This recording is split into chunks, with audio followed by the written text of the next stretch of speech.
Moikka! Jos sä katsot just nyt tätä videota, niin voi hyvin olla, että sä kamppailet tällä hetkellä myrkyllisen ihmissuhteen kanssa. Sä saatat ehkä ihmetellä, että minkä takia sä ajaudut aina uudelleen ja uudelleen näihin suhteisiin, vaikka ne vie sulta kaiken energiaa. Mä tiedän niin hyvin, miltä susta tuntuu. Mulla meni itsellä kokonaiset 10 vuotta, että mä sain katkaistua tämän myrkyllisten suhteiden kehän. Se oli mun elämäni vaikein tehtävä, niin mä onnistuin siinä. Ja nyt mä haluan kertoa sulle mun tarinan. Muutama sana musta.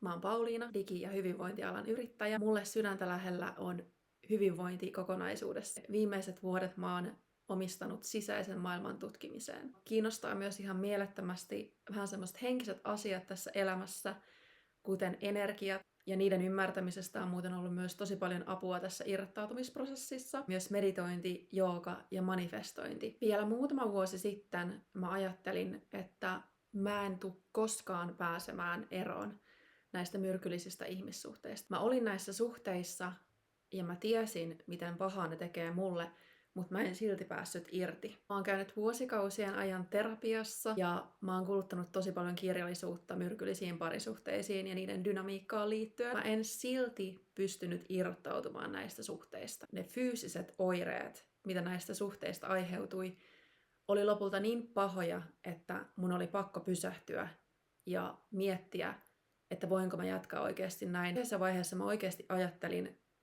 mä oon oikeasti vaarassa kuolla. Pienempien riitojen aikaan mulla oli esimerkiksi niin pahoja rytmihäiriöitä, että mä pelkäsin, että mä saan sydänkohtauksen. Mun itsetunto oli myös poljettu näissä suhteissa niin alas, että mä en yksinkertaisesti nähnyt muuta mahdollisuutta kuin olla niissä suhteissa. Se, että mä joutuisin aivan yksin, tuntui aivan mahdottomalta ja todella pelottavalta ajatukselta. Mietin jopa, kun nämä suhteet oli pahimmassa vaiheessa, että mä tekisin itsemurhan. Henkinen tuska, mikä näistä suhteista aiheutui ja mikä oli päällä ihan jatkuvasti, sai mut miettimään tätä ratkaisua. Samaan aikaan nämä ajatukset toimi semmosena käännekohtana mulle. Mä aloin miettiä, että haluanko mä oikeasti, että multa jää kokematta tää koko hieno elämä jonkun yhden ihmisen takia. On pakko olla myös joku muu tapa elää kuin se, että sulla on 24/7 henkisesti ja fyysisesti tosi paha olo. Mulla oli tosi pahaa ahdistusta,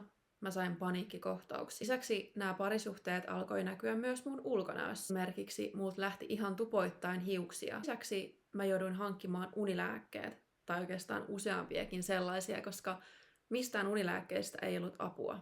Mun sympaattinen hermosto oli niin ylivirittyneessä tilassa, että mä en pystynyt enää nukkumaan. Mä haluan nyt jakaa teille tässä yhden kuvan. Tää on noin vuoden takaa. Tässä mä olin saanut tietää pettämisestä. Mä otin ihan tarkoituksella kuvan, koska mä en tunnistanut itseäni peilistä. Ja nyt kun mä katson tätä kuvaa, niin mä ymmärrän, että miten huonosti mä oon tossa hetkessä voinut. Noissa silmissä ei ole mitään elämän iloa enää. Se oli myös mulle semmonen herätys.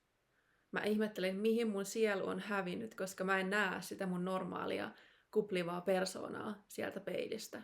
Mä päätin, että nyt riittää. Nyt on pakko keksiä joku keino, miten tää kehä mun elämässä vihdoin sulkeutuu. Aloin ensimmäisenä tutkimaan mun lapsuutta. Mä olin jo aikaisemminkin tiedostanut, että siellä on tapahtunut sellaisia asioita, mitkä ei kuulu normaaliin lapsuuteen. Vuoden 2022 mä menin regressioterapiaan. Se on tämmönen terapiamuoto, missä sä käsittelet sun menneisyyttä turvallisella tavalla. Tämä terapeutti teki mulle semmoisen rentoutumisharjoituksen, jonka jälkeen mä pystyin mun alitajunnassa menemään takaisin mun lapsuuteen. Täällä mä kohtasin sen huoltajan, joka on kohdellut mua huonosti mun lapsuudessa, ja annoin sille siinä tilanteessa anteeksi. Se oli tietynlainen puhdistava kokemus, ja mä tajusin, että nämä miehet, ketä oli ollut mun elämässä, ne on hyvin samanlaisia kuin tämä henkilö, jolle mä annoin anteeksi tässä terapiassa. Me hoivattiin myös mun sisäistä lasta, ja mä ajattelin että ensin, että mitä hölynpölyä tää on.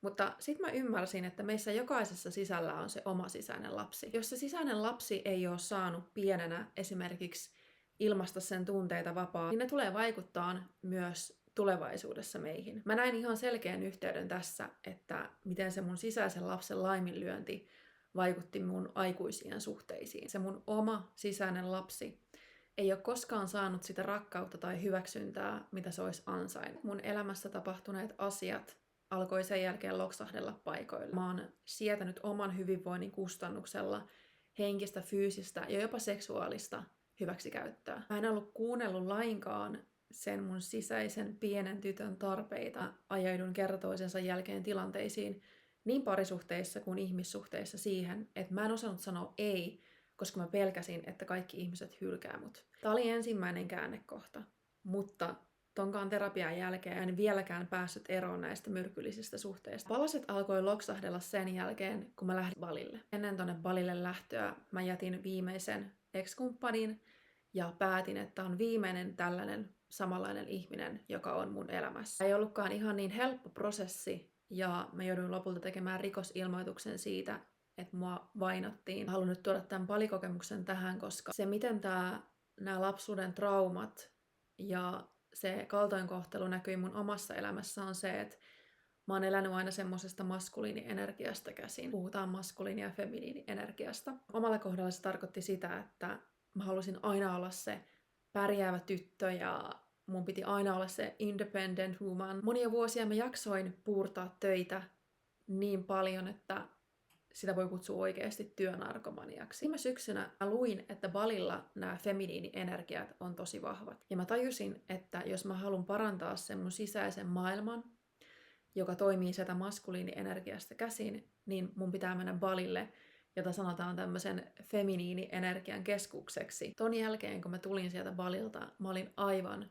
eri ihminen sisäisesti. Mä haluan kertoa teille näistä asioista, mitä siellä Balilla tapahtui ja oivalluksia, mitä mä tein siellä, mitkä sai lopulta mut irrottautumaan näistä myrkyllisistä suhteista. Balille, kun mä menin, niin ne kaikki vuosikausia patoutuneet tunteet tuli vihdoin pintaan. Musta tuntui niin pahalta ja monena iltana mä olin vaan mun hotellihuoneessa ja itkin sitä pahaa oloa, mikä tuli sieltä ulos. Samaan aikaan se oli tosi puhdistavaa. Balilla ollessa mä buukkasin myös ajan yhdelle Balin ja jopa maailman parhaimmista parantajista. Tämä parantaja on sellainen, että se tekee erilaisia energia- ja äänimaljahoitoja ja sen lisäksi se on Balin paras käsistä lukija. Ne jutut, mitä tapahtui siellä tämän parantajan teltassa, oli ihan uskomattomia. Hän tiesi musta ainoastaan nimen ja hän pystyi mun kädestä katsomalla kertomaan niin yksityiskohtaisia asioita musta, ettei ole tosikaan. Tyyli ensimmäinen kysymys oli, oot sä jättänyt sen poikaystävän ennen kuin sä tulit tänne? Tämä parantaja sanoi mulle parinkin otteeseen sen session aikana, että älä ikinä enää palaa tämän ihmisen luo. Tämä ihminen ei ole sulle hyvä ja tämä ihminen ei ole sulle se oikea mies. Kun mä olin käynyt tuolla parantajalla, niin mä aloitin myös meditaation. Mä meditoin melkeinpä joka päivä. Auttoi todella paljon. Mä olin aikaisemminkin Suomessa tehnyt semmoisia rakkausmeditaatioita. Se, mitä mä tein Balilla, oli se, että mä en ollut tainnut ottaa vihkoa mukaan, vaikka mä halusin tehdä siellä kirjoitusharjoituksia. Niin mä ostin sieltä paikallisesta marketista tällaisen pikkuvihkon.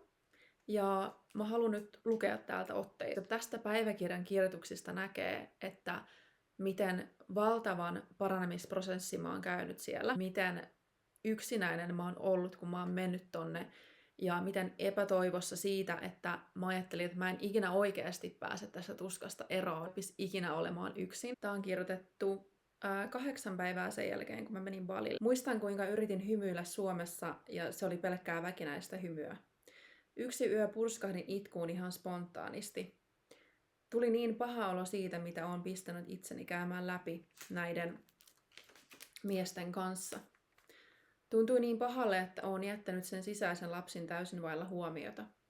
Ja tuntuu niin pahalle, että en ole ollut myötätuntoinen itseäni kohtaan. Harmi, että tämä parantuminen vie niin paljon aikaa. Haluaisin, että mun sydän olisi jo ehjä. Ja selvästi voin sanoa, että sitä se ei ole.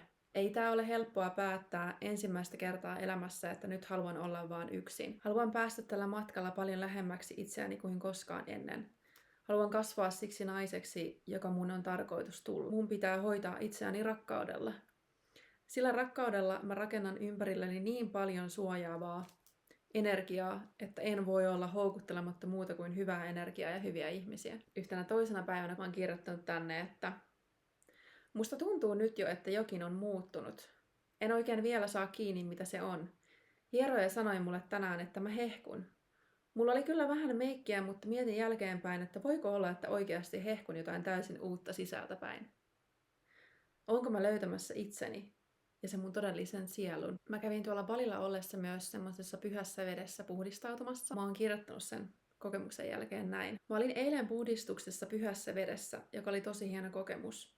Musta tuntui oikeasti, että sain puhdistettua vanhoja energioita pois. Näin kyllä aika pelottavaa unta, jossa mun koko keho kellui vedessä ja josta sitten nousin ylös. Luulen, että se symbolisoi mun isoa muutosta. Onkohan se aina näin epämukavaa muuttua? Mä mainitsin tosiaan tuossa alussa, että mä oon tutustunut tosi paljon energioihin ja miten ne vaikuttaa meihin. Ja tuolla Balilla ollessa mä tajusin sen, että kun se sun sisäinen energia muuttuu, niin sä alat myös houkutella ympärillesi aivan erilaisia tilanteita ja ihmisiä. Mulla oli tuolla matkalla ollessa yksi sellainen majapaikka. Yksi niistä hotellinpitäjistä oli sellainen mies, joka toi joka ikinen aamu mulle kukkasen sinne mun terassille, kun mä söin aamia. Se myös kohteli mua vähän niin kuin tyttöystävää ja kuskos mua siellä ympäri saarta. Ja sitten se vei mut hierontaan ja se odotti siellä koko sen hieronnan ajan, että mä olin valmis. Näytti mulle sen, että on ihan oikeasti myös sellaisia ihmisiä olemassa, jotka tekee kaikkensa, että sulla olisi hyvä olo. Mä oon tämän myötä sit kirjoittanut. Mä opin viimeisen majapaikan mieheltä, miltä tuntuu, kun mies oikeasti rakastaa ja pitää huolta. Jolle ei tule ykseenkään, että mun elämässä olisi yhtään enempää huolta kuin jaksan kantaa. Joka odottaa vaikka tunnin mua hieronnassa, ettei mun tarvii mennä yksin kotiin. En halua päästää mun elämään enää yhtäkään miestä, joka ei kohtele mua samalla tavalla ja samalla arvostuksella kuin tämä mies. Tää on nyt 2 kuukautta sen jälkeen, kun mä oon ollut Balilla. Ja mä kirjoitan näin. Mä manifestoin just sitä, että heitän hyvästit mun vanhalle minälle. Musta tuntuu, että se nainen, joka tyytyi aina minimiin miehiltä ja antoi itseään kohdella huonosti, on kuollut. Musta tuntuu, että mä oon syntynyt uudelleen. Muistan, miten vielä ennen joulua mietin, tuleeko se koskaan tapahtumaan. Tuunko mä vielä tuntemaan olevani se vahva nainen jälleen. Nyt mä tunnen sen. Musta tuntuu, että maailma on mulle avoin. Mä luotan siihen, että mun siivet kantaa, mitä ikinä sitten haluankaan tehdä. Mä en enää pelkää. Mä uskon tietyllä tavalla siihen, että tää universumi tuo meidän eteen sellaiset tilanteet, tapahtumat ja ihmiset, mikä silläkin hetkellä opettaa meille jotain. Vielä tällä Balinkin aikana tuli vastaan muutamia sellaisia miehiä, jotka olisi tarjonnut mulle sitä minimiä. Mutta mä olin vihdoin niin ehjä, että mä pystyin sanomaan niille ei.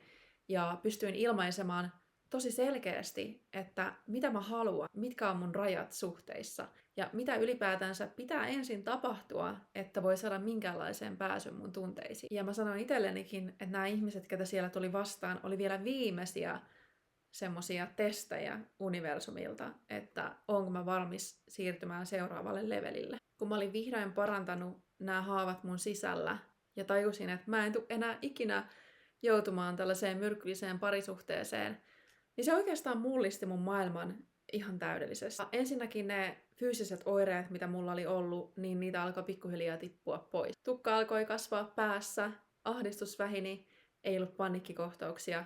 Mä aloin nukkumaan kuin pikkuvauva ja vitsi se tuntui monen vuoden jälkeen niin hyvältä. Mulla oli aina jotain ongelmia mun ihon kanssa, kun mä olin näissä suhteissa ja sen jälkeen iho on alkanut vaan niin kuin loistaa. Suurin juttu, mikä on tapahtunut henkisellä puolella. Niin mä oon pystynyt ihan eri tavalla kehittämään mun omia unelmia, joita myöskin pyrittiin mahdollisimman hyvin näiden suhteiden aikana latistamaan. Tämän jälkeen, kun mä oon parantunut, niin mä oon myös oppinut sanomaan ei. Ja tosi rohkeasti, mutta samaan aikaan ystävällisesti.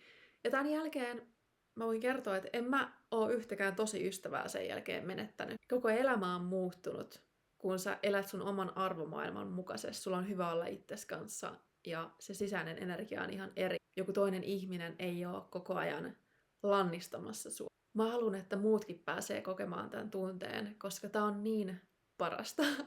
Mä voin sanoa ihan rehellisesti, että tää on niin parasta ja mä en ole ikinä ollut elämässäni näin onnellinen. Tää mun tarina on osoitus siitä, että myös mahdottomasta voi tulla mahdollista. Kun miettii sitä tilannetta vaikka mistä mä itsekin lähdin, mä oon jo lapsuudessa saanut vääristyneitä suhdemalleja, joiden mukaan mä oon käytännössä koko elämäni melkeinpä elänyt, niin ne lähtökohdat on ollut oikeasti aika heikot. Mä en edes voi kuvailla, että kuinka monta kertaa tämän matkan aikana mulle on oikeasti tullut epätoivo. Puhutaan kymmenistä kerroista, että mä oon yrittänyt päästä eroon näistä suhteista ja mä oon aina vaan palannut takaisin ja lyönyt päätä seinään. On täysin mahdollista päästä näistä suhteista eroon, kun sä otat sellaisen asenteen, haluat ihan oikeasti tutkia sun sisintä todella tarkoin ja mennä todella syvälle. Mä tiedän, että ne tunteet, mitkä sieltä tulee esiin, ne ei ole todellakaan helppoa. Ne tulee varmaan kaataa sut monta kertaa tässä matkan varrella,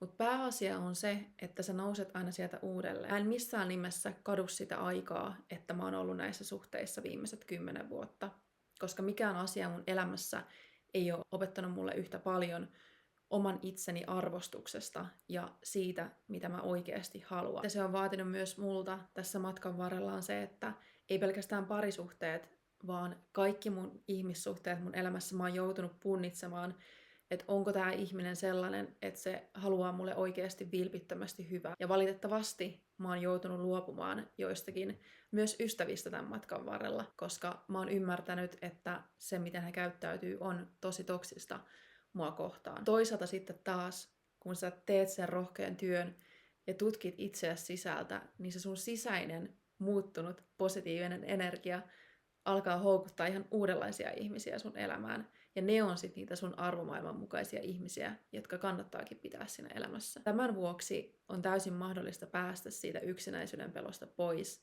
koska mitään pahaa ei voi tapahtua siitä, että sä alat oikeasti värähdellä sitä energiaa, joka on aitoa. Sitä huokuu se, että sä arvostat myös itseäsi, jolloin sun ympärille tulee ihmisiä, jotka arvostaa myös sua, koska me ollaan toinen toistemme peilejä. Kiitos tosi paljon, että oot kuunnellut tänne asti. Mä oon laittanut tuohon videon kuvaukseen sulle jotakin, mikä auttaa sua alkuun tässä sun irrottautumisprosessissa ja tässä matkalla suhun itseesi. Tsekkaa se. Voit kommentoida mulle tähän videoon tai laittaa mulle viestejä Instagramissa. Mä oon aina siellä sua varten.